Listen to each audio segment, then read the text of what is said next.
증여 플랜을 어떻게 하는 게 좀 유리합니까? 미성년 자녀에게는 2천만 원까지 세금 없이 증여할 수 있고 성인 자녀에게는 5천만 원까지 세금 없이 공제를 할 수 있습니다. 그걸로 거기서 사사팔았다 해서 뭐 1억, 뭐 2억 이렇게 만들어주면 증여세를 좀 아낄 수도 있지 않습니까? 부모님들이 가장 주의하셔야 되는 부분입니다. 부모의 노력으로 자산이 부른 거기 때문에 증여세를 물릴 수 있습니다. 주식 천재일 수도 있는 거 아닙니까, 얘가? 걔가 5살이면 입증하기가 쉽지 않으실 수 있잖아요. 반대로 소장님, 제가 부모님 계좌에 있는 걸 수익을 늘려주면 받아오는 뭐 그런 방법은 없습니까? 증여는 아래로만 가지 않습니다. 위로도 갈 수 있습니다.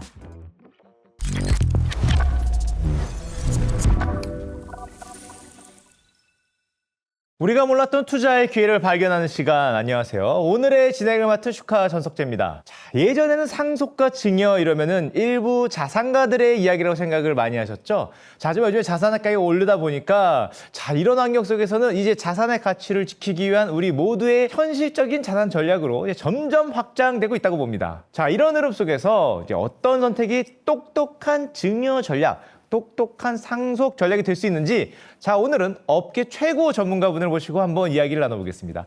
최인희 소장님 나와 계십니다. 소장님 안녕하십니까? 안녕하세요. 소장님 간단한 자기소개 부탁드리겠습니다. 네, 안녕하세요. 저는 하나생명 상속연구소장 최인희입니다. 오늘 슈카님 이렇게 뵙게 돼서 너무 영광입니다. 네. 아유, 감사합니다. 소장님, 요즘에 대한민국은 말 그대로 뭐 주식 열풍이라고 해도 좀 과열이 아니거든요. 네. 그 아이들의 증여, 뭐 상속 이런 거를 위해서 키즈들도 주식 계좌를 만들어야 된다. 네. 뭐 이런 말이 있어요. 이거는 좀 사실입니까? 최근에 기사가 나왔는데 우리나라 주식 계좌가 1억 개 된다고 합니다. 1억 개요? 네. 그래서 국민이 5천만이라고 하면 인당 평균 2계좌 이상은 갖고 있는 거니까 이제 주식은 정말 누구나 다 하는 것 같아요. 네. 최근 증권사에서 발표한 자료를 보면 1분기 중에 주식 계좌가 미성년자 주식 계좌 새로 네. 생긴 계좌가 작년 1분기 대비 3배, 많게는 8배까지 증가했다고 합니다. 오. 그래서 예전에는 아기 태어나면 우리 실손보험, 주택 청약저축이란 거 해줬잖아요. 네. 이제는 주식 계좌까지 필수품이 된 것 같습니다. 그러면 그 애기들에게 주식 계좌를 만들어 주면 증여에 좀 유리한 면이 있습니까?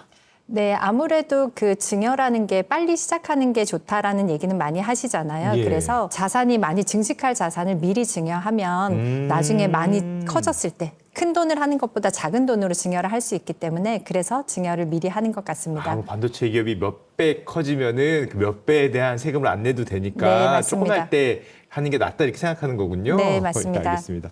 이 상속과 증여 이게 두 개가 항상 따라다니거든요. 근데 어쩔 땐 증여인데 어쩔 땐 상속이라고 얘기하는 것도 같아요. 어떤 차이가 있는지 좀 간단하게만 좀 말씀 부탁드립니다. 네, 둘 다 이제 자산을 가족에게 이전한다라는 개념에서는 같은데요. 네. 이게 시점의 차이라고 보시면 되세요. 내가 살아있을 때 가족들에게 자녀에게 이전을 해주면 그거는 증여가 되고요. 네. 그리고 내가 죽고 나서 자연스럽게 넘어가는 자산은 상속이라고 합니다.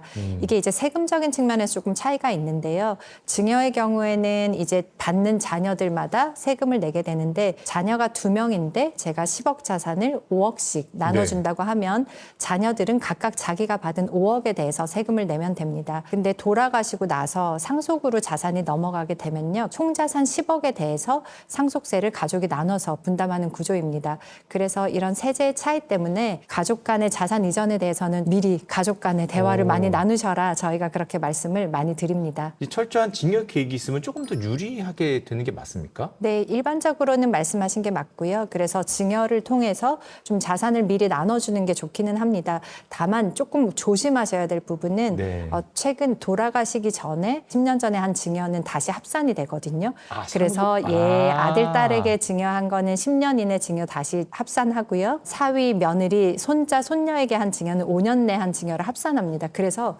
80세 때 자녀에게 부동산을 증여를 하셨어요.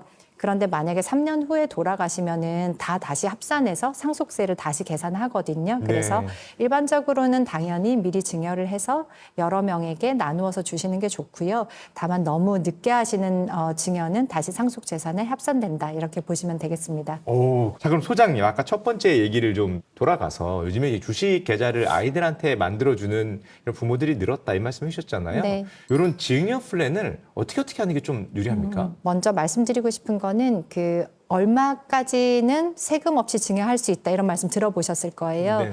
그거를 증여재산 공제라고 하는데요. 예를 들어서 미성년 자녀에게는 2천만 원까지 세금 없이 증여할 수 있고 네. 그리고 성인 자녀에게는 5천만 원까지 세금 없이 공제를 할 수 있습니다. 그리고 이 증여재산 공제라는 게 중요한 게 10년마다 재설정이 돼요. 네. 그래서 일찍 증여하시면은 2천만 원 하시고 또 더 하실 수 있고 그렇거든요. 이제 자산관리 측면에서 주식 계좌를 어떻게 하는 게 좋으냐 질문 주셨는데 이제 자녀들이 좀 어릴 때 미리 증여를 하시고 그리고 그 자산을 조금 증식할 수 있는 자산으로 이제 빨리 투자를 해주시면은 큰 금액으로 증여를 하지 않고 작은 금액으로 증여를 하니까 그게 조금 더 자산 이전 효과가 크다라고 말씀드릴 수 있습니다. 그래서 증여는 얼마를 주는지보다 언제 주는지가 중요하다라는 얘기를 더 많이 하거든요. 실무적으로도. 예. 그래서 일찍 주시고 좀 성장할 수 있는 자산에 투자하시면 좋겠습니다. 두 번째로 말씀드리고 싶은 거는 증여를 함에 있어서 그러면 무조건 많이 주는 게 좋으냐 이렇게 생각하실 수 있는데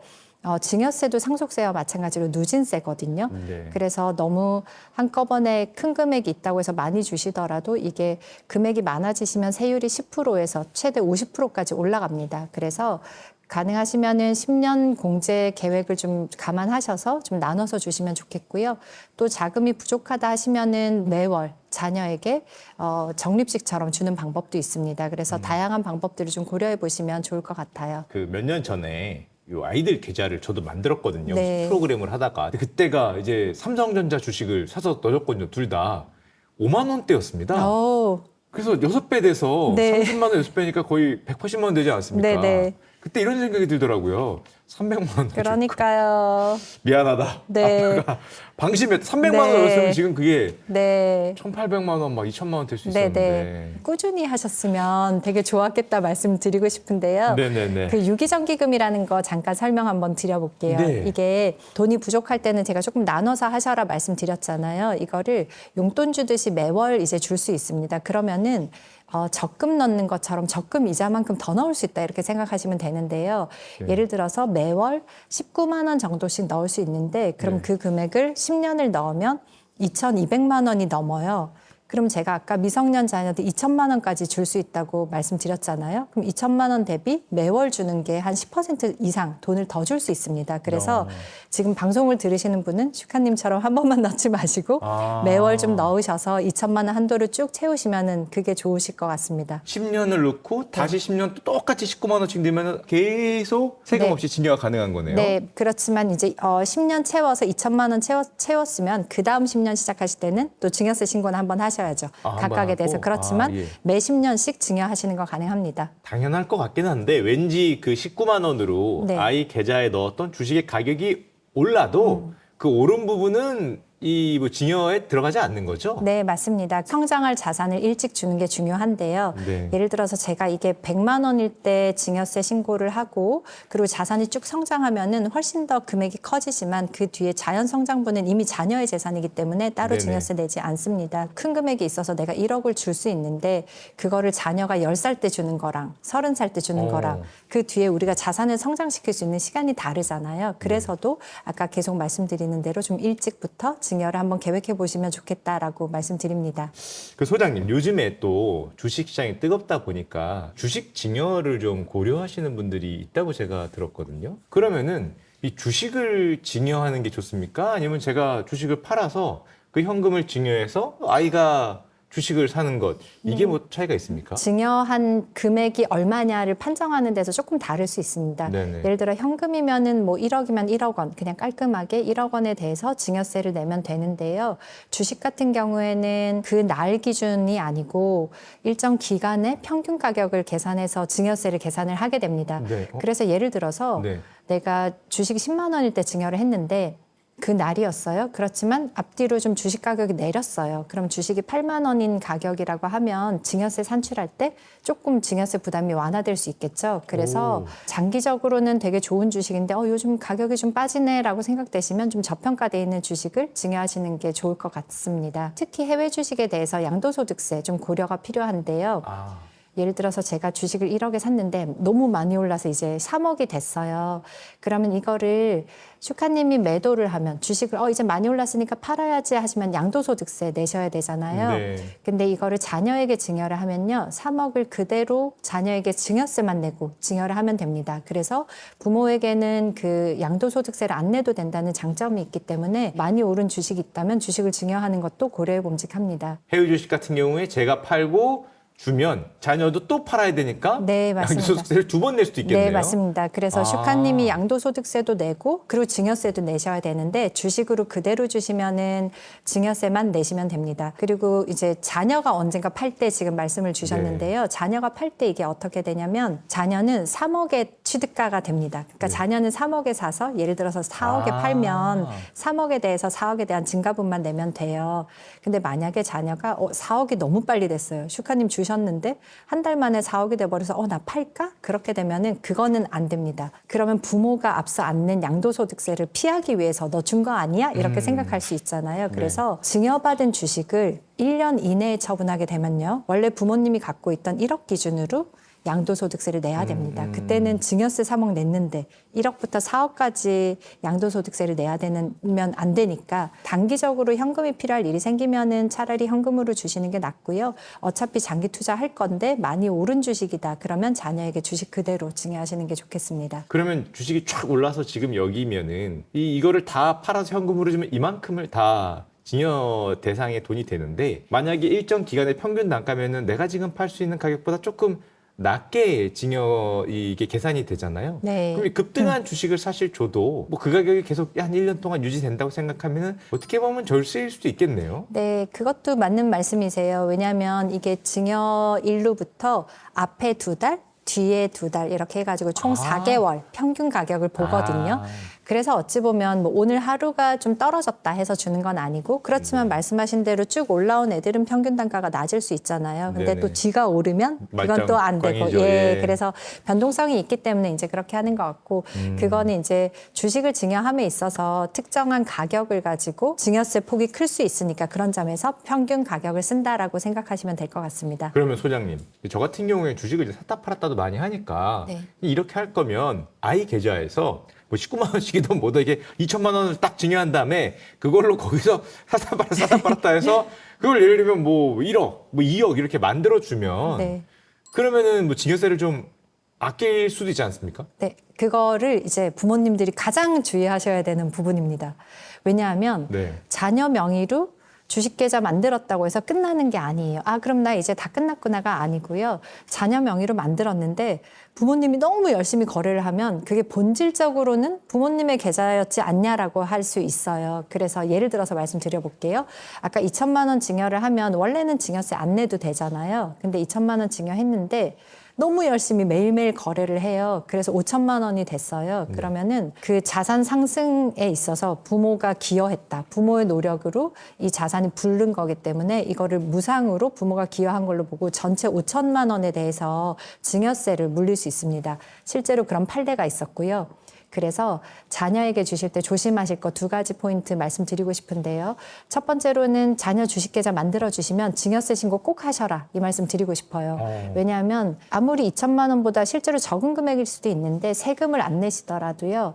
그 증여하는 시점에 증여세 신고를 함으로써 이거는 자녀로 이전을 내가 명확히 했습니다라고 신고를 하는 의미가 있을 거고요. 그리고 주의하실 2번째 사항은 자녀에게 이전한 후에 너무 열심히 거래하시지 마시고 자녀 계좌에 있는 자산은 좀 장기적으로 성장 가능성 있는 우량주, 배당주 아니면 지수 투자 이런 거 하셔가지고 부모님의 개입을 최소화하시는 게 좋고요. 이제 원래 목적대로 자녀 금융교육도 좀 시키고 너 자산이 이렇게 잘 늘고 있다 이런 거 보여주시면서 그렇게 활용을 하셔야지 원래부터 부모님 거 그대로 있는 거 아니야 라고 오해받지 않을 수 있거든요. 그래서 그 2가지 점 유의하셔서 자녀 주식 계좌를 관리해 주시면 되겠습니다. 그럼 그 세무당국이 자녀 계좌에 있지만 그 부모님 거 아닙니까? 라고 얘기를 하면 우리 자녀가 주식을 좀 잘해서 사다 팔았다를 잘하는 주식 천재일 수도 있는 거 아닙니까, 얘가? 네, 그랬는데 걔가 5살이면 그걸 이제 입증하기가 쉽지 않으실 수 있잖아요. 그래서 조기 교육을 네.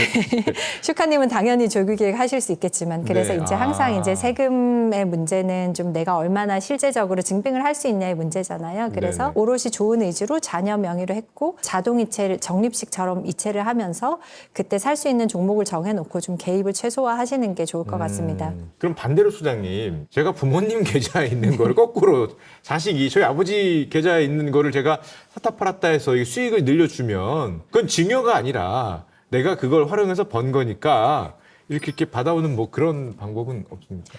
역으로요. 역으로, 슈카님이 부모님께 예. 증여해 주신 게 될 수 있을 것 같아요. 왜냐하면 이게 상속 증여의 개념은요, 자산을 무상으로 이전하는 거거든요.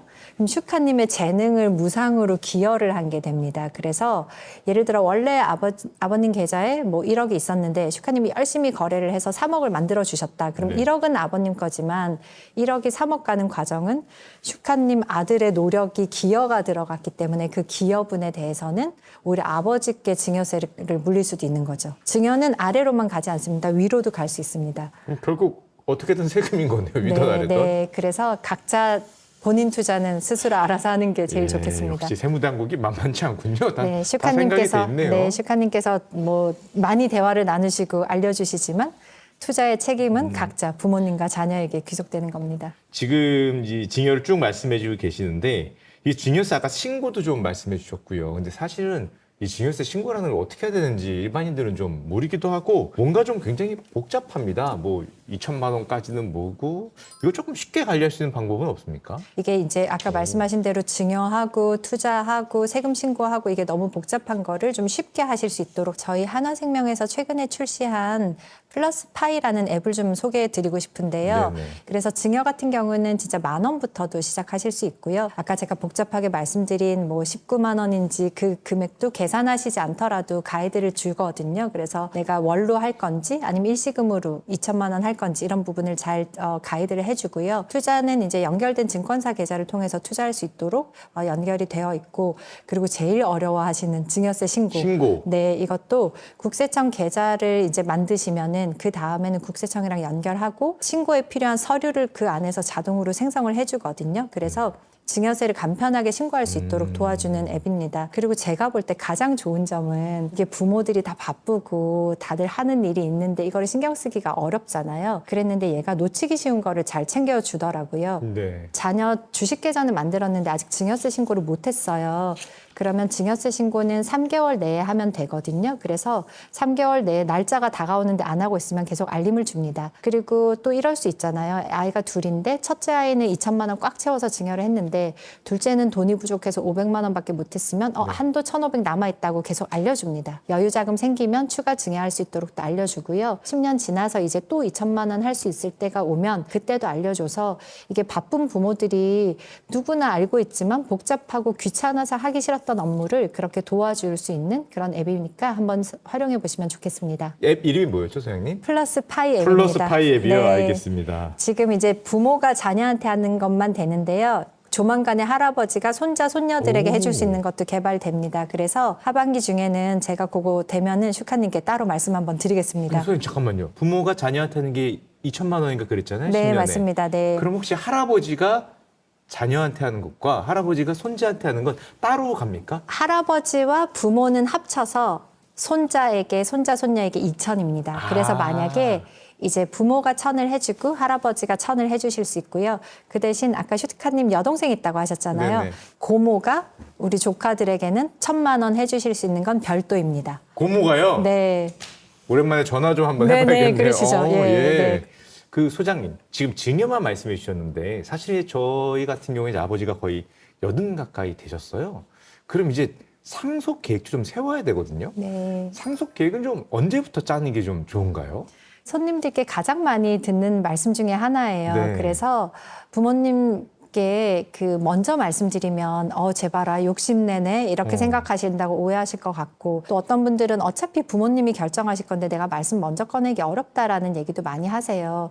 그렇지만 상속은 아까 돌아가시는 게 상속이라고 말씀드렸잖아요. 돌아가시고 나서 준비는 없어요. 상속 계획이라는 걸 세울 시간이 없는 거잖아요. 네. 그래서 진짜 또 어떤 손님은 아버님이 갑자기 돌아가셔서 진짜 가족에게 비상사태와 같았다 이런 얘기를 하시더라고요. 네. 그래서 제일 중요한 거는 이제 부모님이 건강하실 때 그리고 의사결정 하실 수 있을 때 상속 계획을 세워라라는 말씀을 꼭 드리고 싶습니다.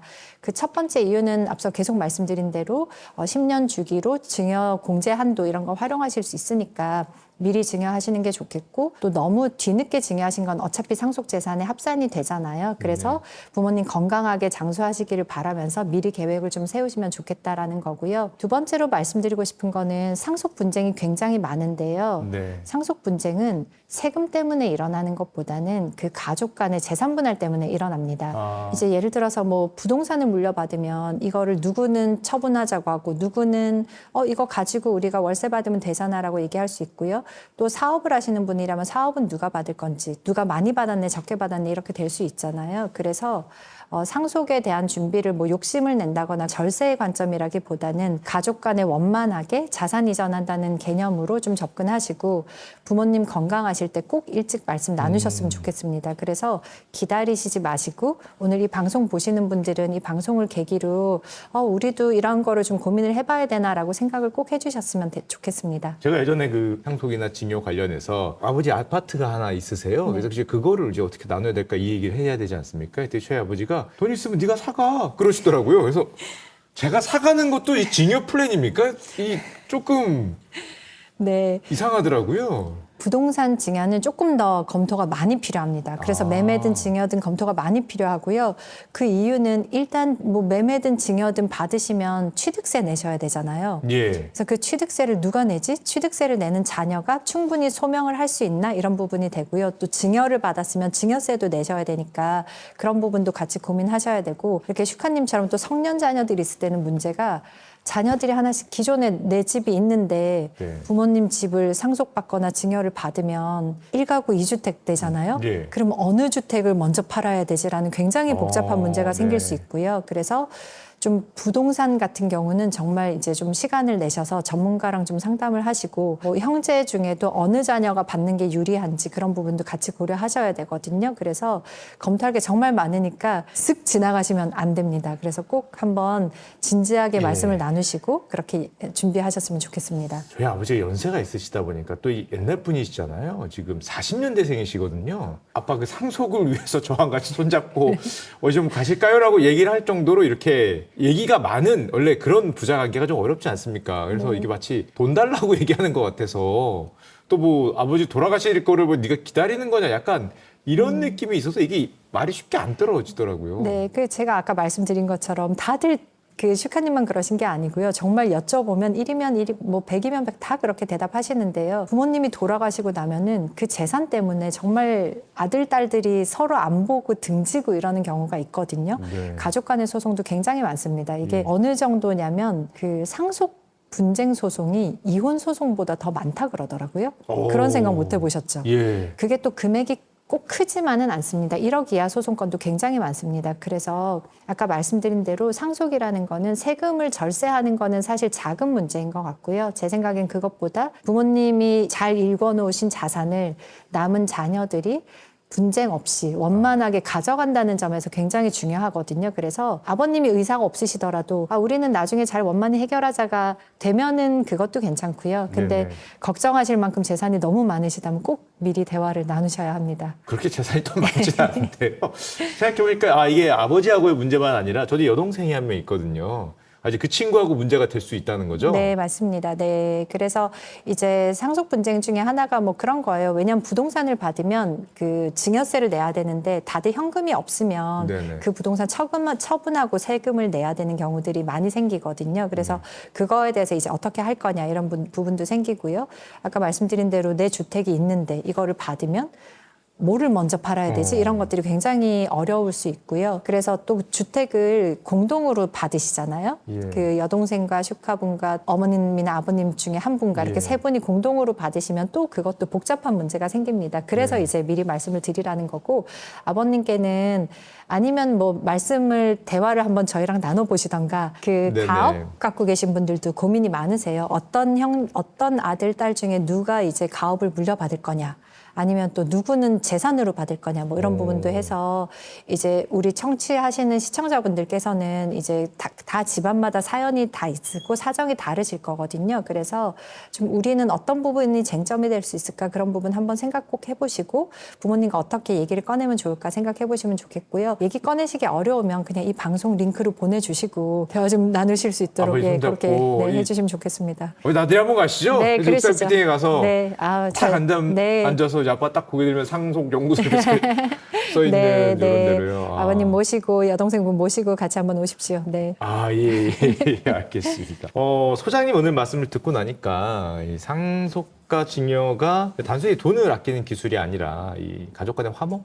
어떻게 보면은 분쟁을 막는 이혼 소송보다 많다고 하셨잖아요. 이혼은 누구나 하진 않을 수 있는데 상속이나 증여는 많은 경우에 내가 대상이 될 수 있으니까 오히려 더 분쟁이 될 수 있고 이거를 잘 좀 슬기롭게 해결을 해야 뭐 이 가족도 평안하고 이런 그 다음 세대로 연결하는 자연스러운 연결고리가 되지 않나 생각이 되는데 이걸 보시는 대한민국 부모님들이 모두 지금 당장 이거부터 해야 된다 이런 게 있습니까? 네, 상속 증여는 사실 뭐 해법이 있는 건 아니고 시간을 내 편으로 만드는 게 가장 중요할 것 같습니다. 네. 그래서 자녀에게는 오늘부터 소액이라도 미리 증여해 보시고 네. 좀 금융교육도 같이 해보시고 하면 좋을 것 같고요. 또 부모님과는 우리 얘기 많이 나눈 대로 좀 어떻게 이제 자산 이전에 대해서 어떻게 고민을 해야 될지 좀 건강하시고 의사결정하실 수 있을 때 대화를 꼭 많이 나누셨으면 좋겠습니다. 슈카님 말씀 주신 대로 이게 단순히 세금의 문제가 아니고 우리 가족의 자산을 원만하게 이전하고 그런 측면에서 좀 꼭 필요한 그런 과정인 것 같습니다. 소장님이 말씀하셔서 그런 게 아니라 이게 진짜 어느 날 갑자기란 말이 맞는 게 저희 아버지가 진짜 건강하셨거든요. 그 연세 되셔도 막 매일 그 건설업 이 전기 막 배선하시고 이런 일을 하셨어요. 전기 배선 깔아주고 네. 그러다 보니까 술도 진짜 많이 드시고 근데 진짜 건강하셨는데 어느 날 갑자기 아침에 이걸 딱 잡고 뭐 뒷머리 잡는 거 있잖아요. 네. 드라마에서 뭔가 이상해서 그때 이제 병원에 모시고 갔는데 여기가 막히신 거였죠. 너무 이 뇌혈관 다행이세요. 막히신 걸. 너무 다행이세요. 야 만약에 이거 그때 제가 못 그러니까. 봤더라면 현장을 그럼요. 예, 예. 야 이거 진짜 순식간에 돌아가실 수도 너무 있겠구나 당황하셨어요. 이런 생각이 네. 많이 들어서 우리 아버지 건강하시고 우리 아버지 아직 젊고 우리 부모님 지금 괜찮다고 방심할 게 아닌 것 같아요. 네, 한시라도 빨리 뭐 이런 걸 좀 잘 챙겨야 또 이제 그런 날이 왔을 때 잘 좀 대처할 수 있지 않을까 한번 생각을 해봅니다. 이상하게 제 얘기를 많이 하네요. 오늘은 원래 그 자녀 상속 증여를 얘기하려고 그랬는데 우리는 또 이제 부모님 상속에 더 네, 가깝다 맞습니다. 보니까 우리가 낀 세대니까. 예 네. 그런 게 아니라 생각이 됩니다. 사회가 고령화 사회로 들어가면서 아마 최근 들어서 증여와 상속에 관심이 있으신 분들이 아마 크게 늘으셨을 겁니다. 물론 가장 중요한 거는 우리 부모님 건강하시고 또 우리 아이들이 말 잘 듣고 공부 잘하고 건강하게 크는 게 최고이겠지만 자, 현실적인 시각으로 바라보시면은 아마 지금부터 하나하나 차근차근 준비하시는 이제 그런 시간이 필요하지 않을까 생각이 듭니다. 자, 오늘 우리에게 피가 되고 살이 되는 아주 좋은 이야기를 해주신 자, 하나생명의 상속연구소장 최인희 소장님께 다시 한번 감사 인사드리겠습니다. 소장님 감사합니다. 수고하셨습니다. 고맙습니다.